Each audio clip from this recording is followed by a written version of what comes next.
Hello, it's Burgess Taylor, and it's Tarot and Writing, Part 2. Today we're going to talk about goal, motivation, and conflict, and I have spread my cards out. I also have the same cards pulled in 3 other tarot decks so we can look at the different images, and I have this set up for the goal, motivation, conflict spread, and we're going to talk about what that means. So this first one is the character, which is something you may or may not know about your character. So I've already pulled the main cards for the character, but this I'm learning something different.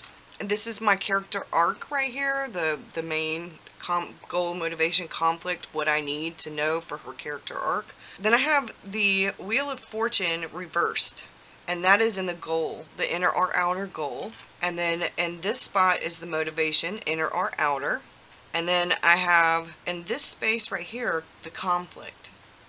Now, this is what is directly in front of the character that they must get past, and it's reversed. So then in this spot is the goal, conflict, how the original goal is modified or intensified by the first conflict, which is this one right here. And then this spot right here is the motivation conflict, how the original motivation is modified or intensified by the first conflict. And then this spot right here is our plot point. This is where our conflict brings us.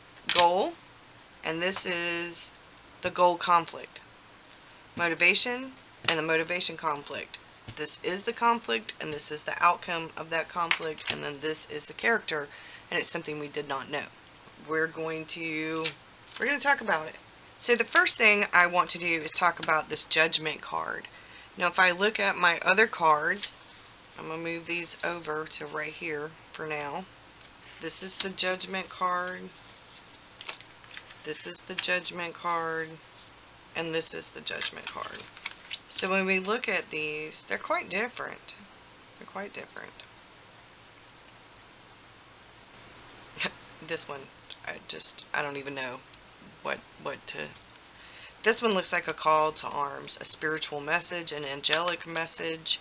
This looks otherworldly. Someone is coming from the spiritual world to bring help, calling to. This one looks more like judgment, like being in front of people being judged. But that's not what I get from these two. I mean, these two are being judged, but maybe she is being judged. Maybe she's judging herself.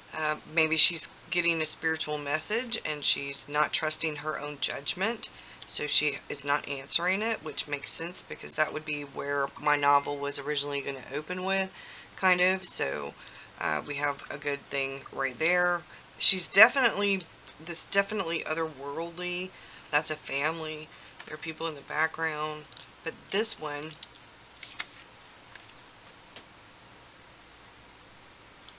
that looks like an angel, a smaller version of that, blowing the horn like that.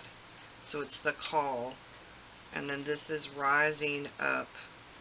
So let's look at Judgment. Judgment, according to Ara, means awakening, renewal, resurrection, transformation, karma, astrological correspondence. Judgment might represent an undertaker or contest judge. Ascending another plane or existence. What call do I need to listen to? Who am I judging? Why am I being judged? What do you think the open graves represent? What are the other symbols? She's being visited by the spiritual realm. She's receiving a message. And then this, most definitely, you know, the dead don't stay dead is what it says. Even in everyday life, old ideas we thought were dead, buried, have a way of rising up to haunt us. Then the Judgment card makes an appearance in your writing. It may be time to breathe new life into an old idea or something you thought was dead and gone. However, for me, it's a calling that's loud enough to wake the dead, but it is a visit from the dead. The angel of judgment is the Archangel Gabriel, who first revealed that Elizabeth and her cousin, the Virgin Mary, would bear children. Elizabeth would give birth to John the Baptist, who in turn herald the arrival of Christ. According to the Bible, Gabriel will also be the angel who blows the horn announcing Judgment Day. So in a way, I think what we're talking about here, we're going to see in just a moment with the Wheel of Fortune. So I'm going to move these cards. So with the Wheel of Fortune being reversed, and that being her goal, it's an inner or outer goal, I'm going to tell you what the Wheel of Fortune symbolizes. It's a fortune card, but reversed, it's bad luck, instant karma, standstill, a delay. It's a destiny card, a chance card, a success card, a cycle, the wheel of life, the wheel of the year. We have the 4 elements. We have a lot of astrological stuff. It's the 3 fates spin the wheel of fortune for everyone. So we're going to determine the lifespan of this character by that, or something that changes something changes in her lifespan. It could be an unexpected reversal of fortune. It could be a prophet, a fortune teller, a change of seasons, or a change of heart. So I think I've been really set on getting out of the witchy business, being a success all on her own, having good fortune all on her own. She gets this visit, and it changes her, makes her think. So we're going to have conflict because she's going to be torn. Okay, so now we get to the inciting incident, and I can show you the Wheel of Fortune and the rest of the cards. So we have the wheel, like, okay, let's move this to there. We'll move this here. That's the Wheel of Fortune. Nope. That's the Wheel of Fortune. Fortune. And Fortune. She's juggling a bunch of cards. Looks like a hula hoop of cards. Here she's weaving. Oh, it's operating a loom. Here we have the eagle, and we have the other elements. Like in this, you have the same symbols for the most part. I don't know about that one, but it does have a wheel right there. And so I'm looking back here. There are people watching over. People watching over as she works. Her ancestors, her descendants, these could be the spirits, like I said. The next card is the Strength card. And the Strength card is in the position of motivation. And in all but one of these, we have a lion, and this one we have a dragon. But this is the Wizard's Tarot, so the dragon makes sense. She's comforting the lion. The lion is just right on the back of the lion here. Let's go to Strength. And let's see what it says there. Fortitude is one of the 4 cardinal virtues. The Strength card signifies bravery, self-discipline, determination, and force in a story reading. Strength may represent a pet owner, animal lover, animal trainer. Is she closing the mouth or forcing it open? It symbolizes humanity's animal nature, or wild, untamed instincts and desires. So her destiny is for her not to be so mundane. She's a magical creature, and she needs to, so her motivation, inner or outer, she's been struggling with this. She needs to have some strength, power, energy, force, fortitude, self-control, restraints, courage, and fear are the words that come to mind with these cards. So I'm still thinking, because I'm putting all of this together. So then we get to the High Priestess. She was reversed as well. When we're looking at the High Priestess, I like this image right here. She is her mirrored image of herself, and this right here makes sense, the conflict. What is directly in front of the character that they must get past? Her own self. Her own self. Her fears. She needs to be strong. That's the Strength card. The Judgment. She needs to quit judging herself based on these ideas of herself that she has, and the witchy business and everything. And here, look at this. Isn't this gorgeous? This is gorgeous too. So we're going to go to the High Priestess. because I'm pretty sure that what she needs to get past is herself. That is the original conflict, is herself. She's standing in her own way. So the key words for this is intuition, psychic ability, spirituality, wisdom, depth, tenacity, revelation, secrets, mystery, the unrevealed future. Surface knowledge is the reversal, but to me, I don't think that's the truth. This is the reversal. The intuition and the psychic ability and the spirituality, the reverse of that would be the mundane world. And she's been fighting herself, and that mundane world is the conflict. She's got to get out of it. Her inciting incident is to get past that. Get past that judgment of herself, to get past the lack of bravery, to get past and be strong, and to become the high priestess that she knows she is on the inside. So that's where that one goes. So now we get to these.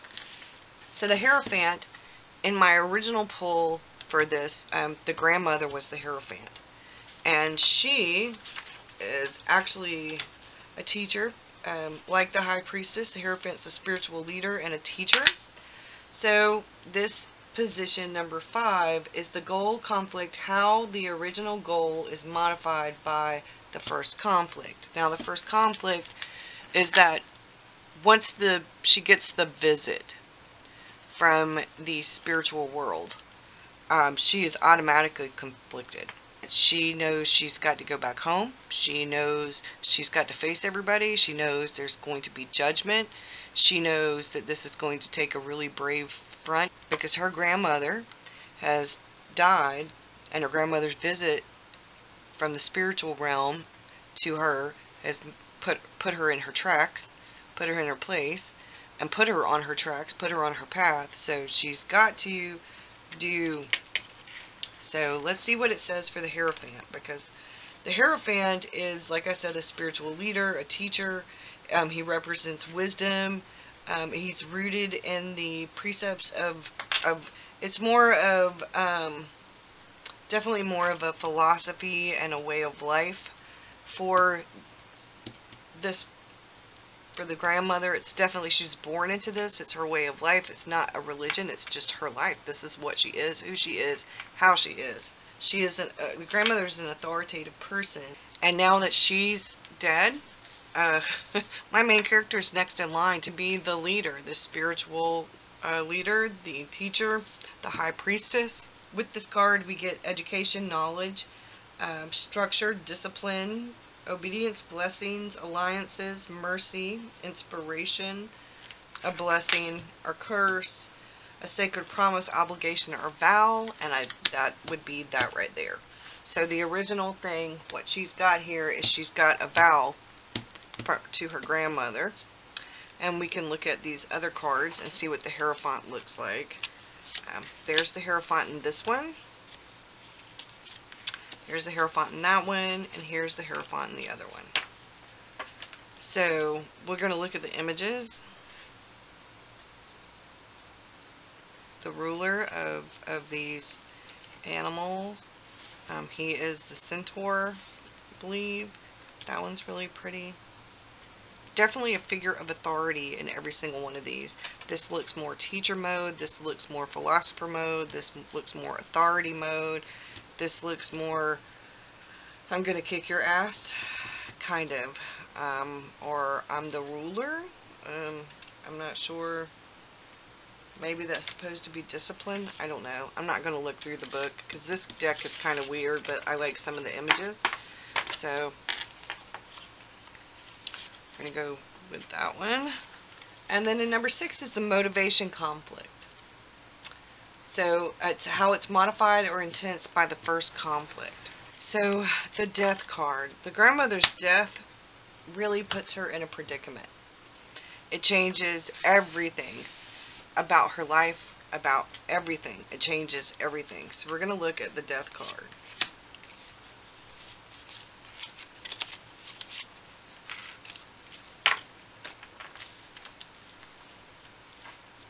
Now death means a new beginning.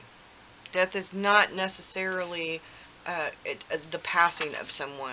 It could be a new beginning. In the position that it's in, though, this is the motivation conflict, how the original motivation is modified or intensified by the first conflict. Well, her grandmother's died. She's made this vow. She's motivated by the vow and by her grandmother's death and by seeking justice and doing what is right. So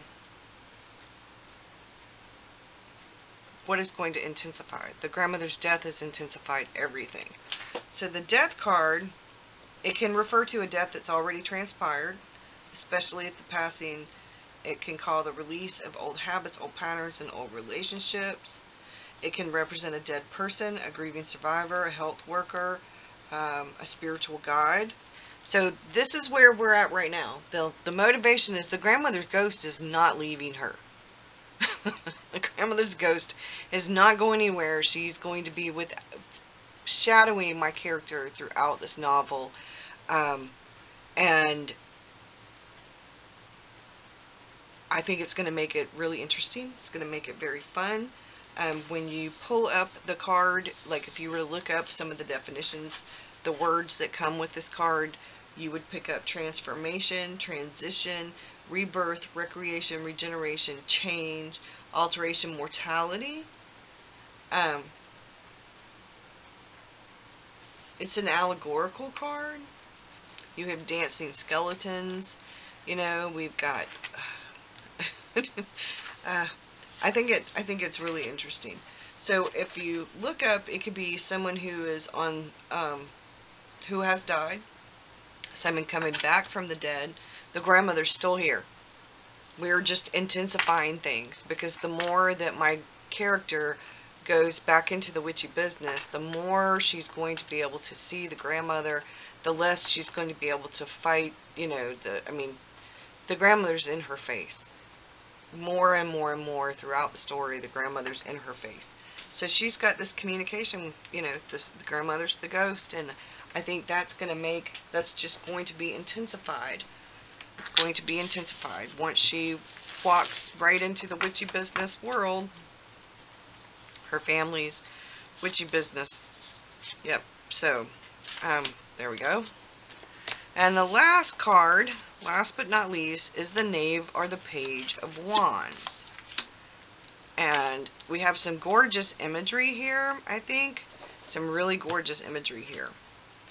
So, we're going to look up the Page of Wands.